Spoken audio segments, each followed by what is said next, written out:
Thomas Gerber, I work for Salesforce, and I work on the Einstein platform, which is the AI layer of the Salesforce platform. And I own the Einstein data lake that's used to feed or provide data to ML systems within Salesforce.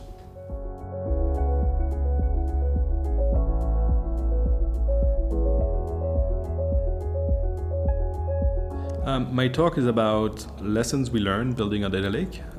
What's interesting about the data space is it's still very much in flux compared to other complex spaces, for example, ML or AI, which I feel are much better defined and commoditized, but the data space is still extremely vibrant, which means essentially that we learn a lot still, we make lots of mistakes, and so I'm very happy to share with the community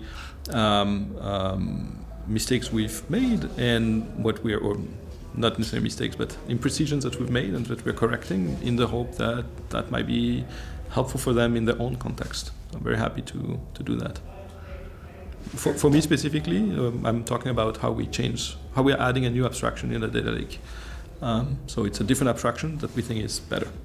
So I'm explaining why.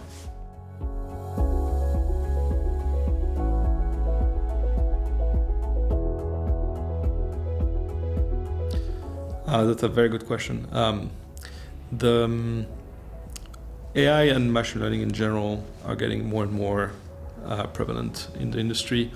And think of it this way, Salesforce, all the companies almost use Salesforce, right? It's a very good, solid system of record, business process automation. Right?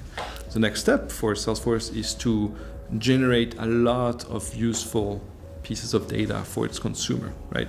So that's the next big evolution Salesforce is currently transitioning into. And my work helps with that transition because we want to generate as many predictions for the customers as possible because we think it's going to help them be more efficient and be better with their customers.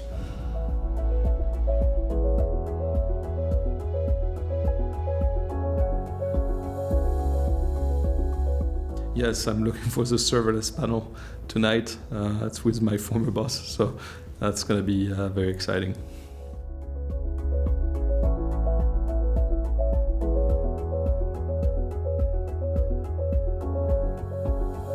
Yes, I think a couple of things. I think we are seeing more and more databases that are transaction log first. I think that's a pretty exciting change, which allows the consumer of that database to be able to see any point in time. What else? As I said, the data space is still pretty much in flux, and there are so many things that we're learning on a daily basis on how to build scalable, simple systems. Which is extremely hard, and I think it's a very good journey to be on. We're learning a lot.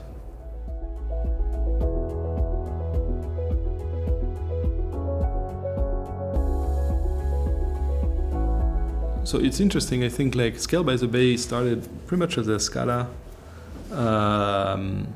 conference almost, and that's by the way how I discovered it the first time. I talked about how Scala was the right tool to write big data jobs. I think that one of the suggestions I would have is to continue to diversify, because I think the ecosystem for data transform, for data movement is growing much faster than just Scala. So I think that would be my suggestion.